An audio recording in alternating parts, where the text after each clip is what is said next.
নবী আসমানের দিকে শাহাদাত বলি এইভাবে উঠায়া শাক্কাল কমারু বিশারাতিহি ইশারা করেছে। ইশারা করতে দেরি আল্লাহ রাব্বুল আলামিনের ক্ষমতায় বিশ্ব নবীজির ইশারায় চাঁদ চারে দুই ভাগ করে দিয়েছেন। কে আওয়াজ দেয়া বলে? এই আওয়াজ দিয়ে বলেন কে? আল্লাহ করে দিয়েছে। আল্লাহর নাম নিতে কষ্ট হয়? এই কষ্ট হয়?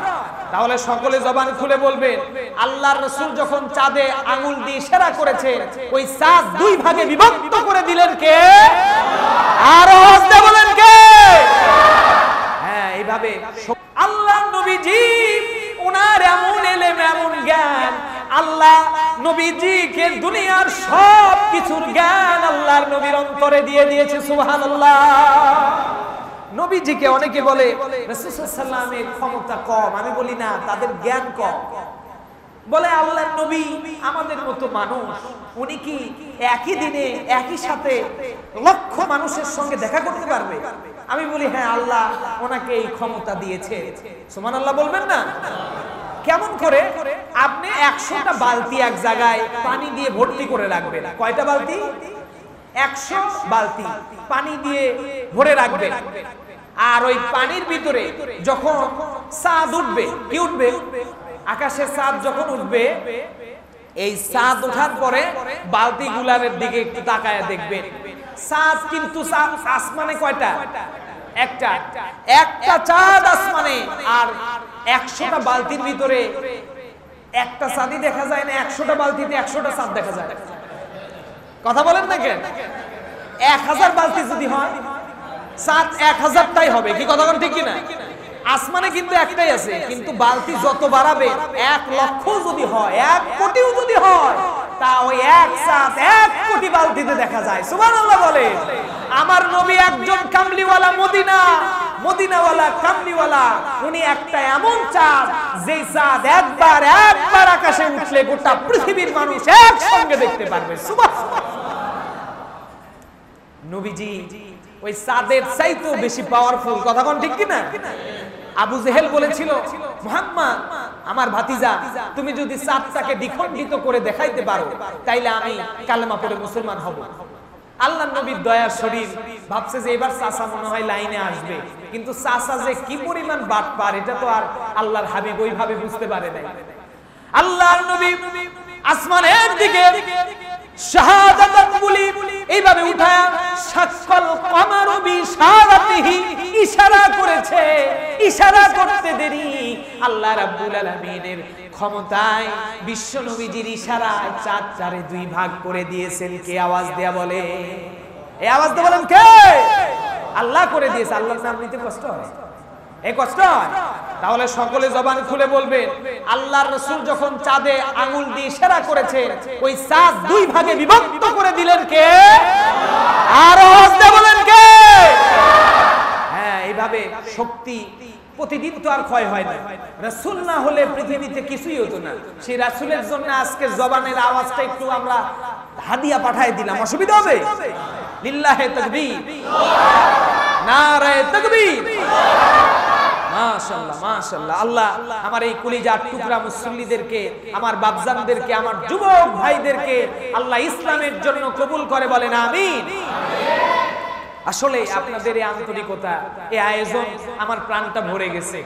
ওই যে হাজী সাহেব আসার পরেই বলছে, আল উলামা ওয়ারাসাতুল আম্বিয়া, নবীর ওয়ারিস কারা? আলেমেরা। আলেম খুশি, রাসূল খুশি। সুবহানাল্লাহ বলেন।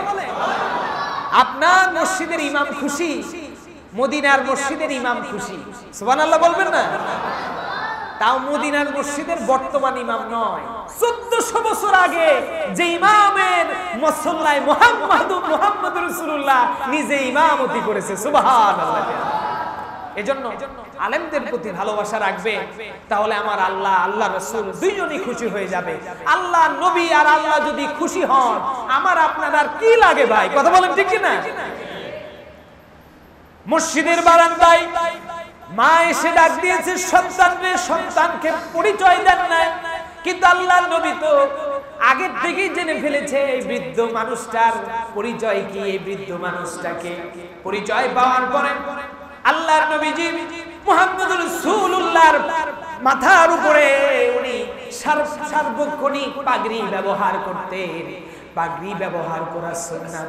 সুবহানাল্লাহ বলেন। আলেমরা ইমামরা যখন পাগড়ি পরে সৌন্দর্য কমে না বাড়ে? কত বেড়ে যায়। পাগড়িটা একটা মানে মুজাহিদদের একটা পোশাক।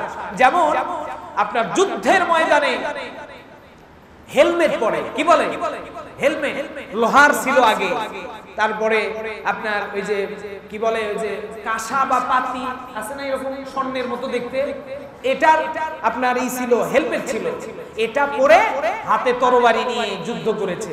তো এখন তো আর যুদ্ধের সময় নাই, আছে নাকি? নাই। তো আমাদের এই পাগড়ি, কাপড়ের যে পাগড়ি, রাসূল সাল্লাল্লাহু আলাইহি ওয়াসাল্লাম এই সব সময় কালো পাগড়ি অথবা সাদা পাগড়ি, এক একটা বর্ণনা এক এক ভাবে এসেছে। কালো পাগড়িটার কথাই বেশি এসেছে।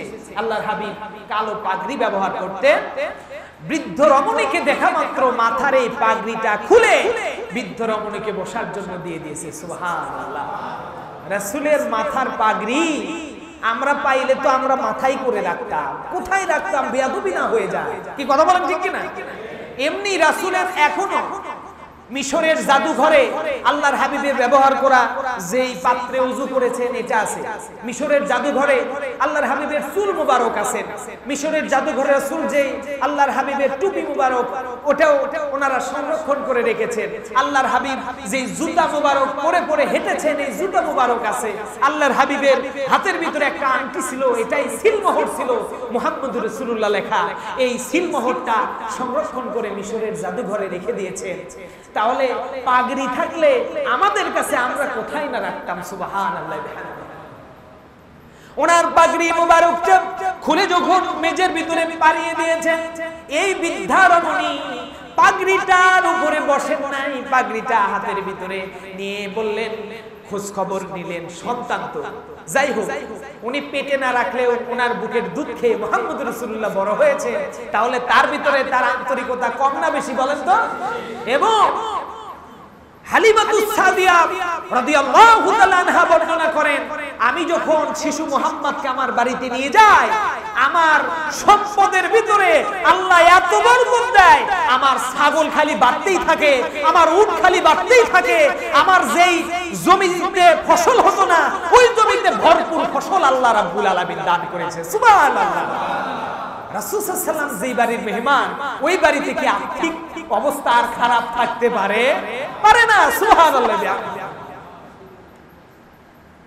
আমার প্রিয় কলিজার টুকরো ভাইরা, এই মা বৃদ্ধ হয়ে গেলে আল্লাহর নবীর কাছে যখন খোঁজ খবর নেওয়ার জন্য এসেছে, পাগড়িটা পেরে যখন দিলেন, আল্লাহর নবীর দুধমা হালিমাতুস সাদিয়া পাগড়িটাতে বসেন নাই, বুকের ভিতরে নিয়া মুখের ভিতরে চুমু দিয়া পাগড়িটা হাতের ভিতরে রেখে সন্তানের সঙ্গে দুইটা কথা বলে বৃদ্ধ মহিলাটা চলে গেলেন, মা হালিমাতুস সাদিয়া চলে গেলেন।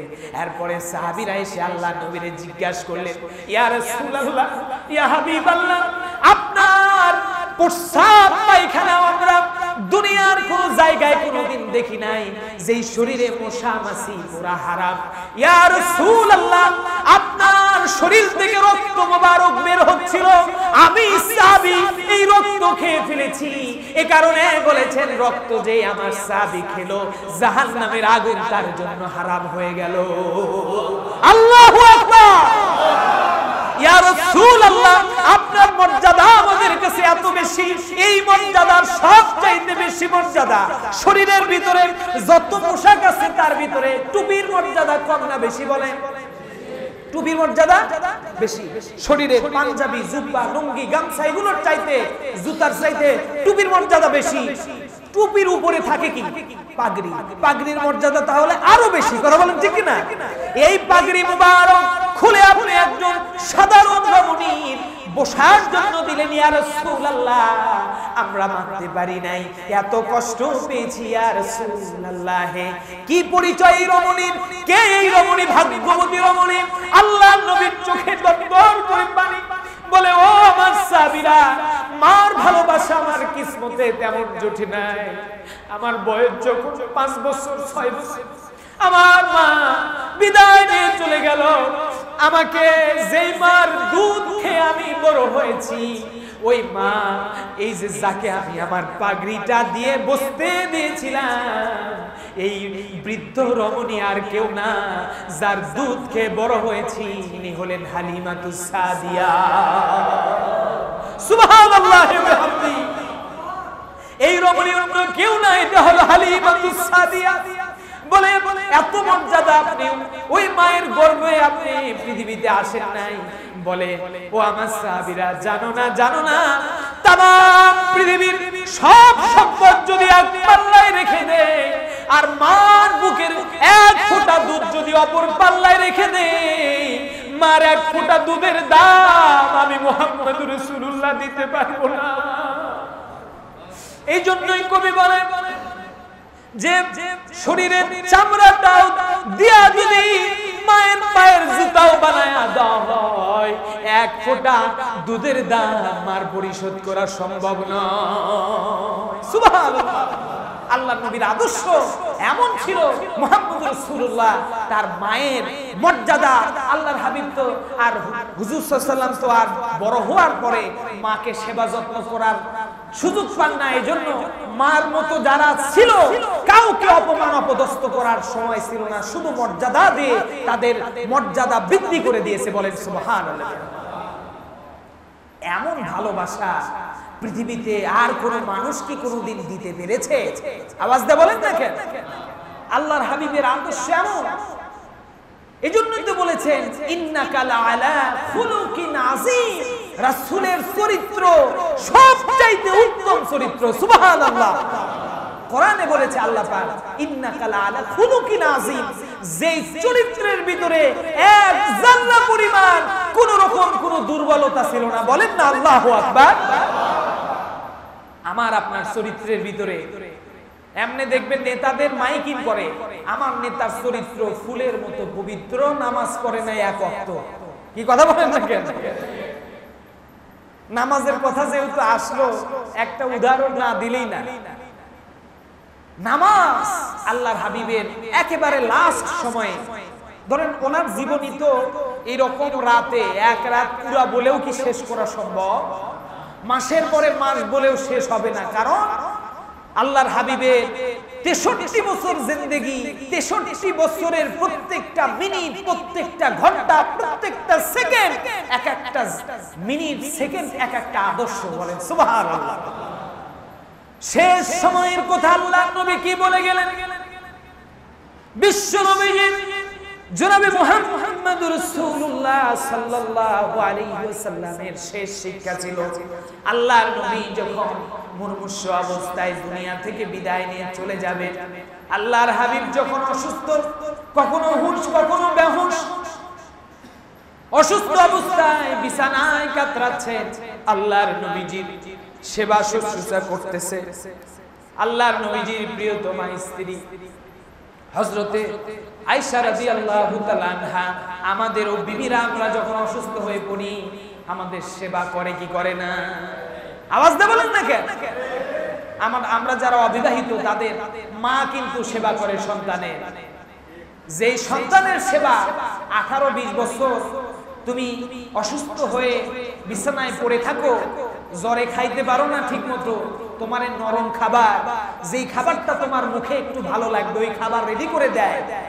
20 বছর পর 21 বছর হওয়ার পরে ভিনদেশী এক রমণীকে বিয়ে করে আনার পর ওই মা কি খায়, কোথায় থাকে এই খবর ওই সন্তান আর নেয় না। কথা বলেন না কেন? মা বাবা অতি আপন, মা বাবাকে করো যতন, 3 কথার শাদি পাইয়া তোমরা ভুলো না, আল্লাহ নবীজির দয়া তারা পাবি না। মা বাবাকে কষ্ট দিলে নামাজ রোজা যায় বিফলে। কথা বলেন না কেন? মা বাবাকে দুঃখ দিলে নামাজ রোজা যায় বিফলে। মা বাবার কল্পনে কষ্ট দিলে খোদাই সহে না, আল্লাহ নবীজির দয়া তারা পাবি না। ভৈরবী নাম শুনেন নাই? তোফাজ্জল হোসেন ভৈরবী, ও বলতে এগুলো, বাইজির বাইজির এটা পাখি মারা না, কি এইভাবে আলোচনা করছে না? আল্লাহ তোফাজ্জল হোসেন ভৈরবীকে মাফ করে জান্নাতের উচ্চ মর্যাদা দান করে, বলেন আমিন। কারণ এমন আলেম, এমন বক্তা আর পৃথিবী বাংলাদেশে আসবে না, কোনোদিন না। যারা চলে যায়, যেমন আল্লামা দেলোয়ার হোসেন সাইদি রহমাতুল্লাহ আলাইহি, এনার মতো বক্তা আলেম আর কেউ আসবে? আসবে না। মীর হাবিবুর রহমান যুক্তিবাদী, আজকে পেপারে দেখলাম নদী ভাঙে যাচ্ছে বিভিন্ন অঞ্চলে, বন্যা এসে নদীরে কুল গড়ে ও কুল ভাঙে, এই তো নদীর খেলা, সকাল বেলার ধনী রে তুই ফকির সন্ধ্যা বেলা। ওই যুক্তিবাদীর ওয়াজ এটা। আমরা এই মানুষগুলারে আর পাবো না।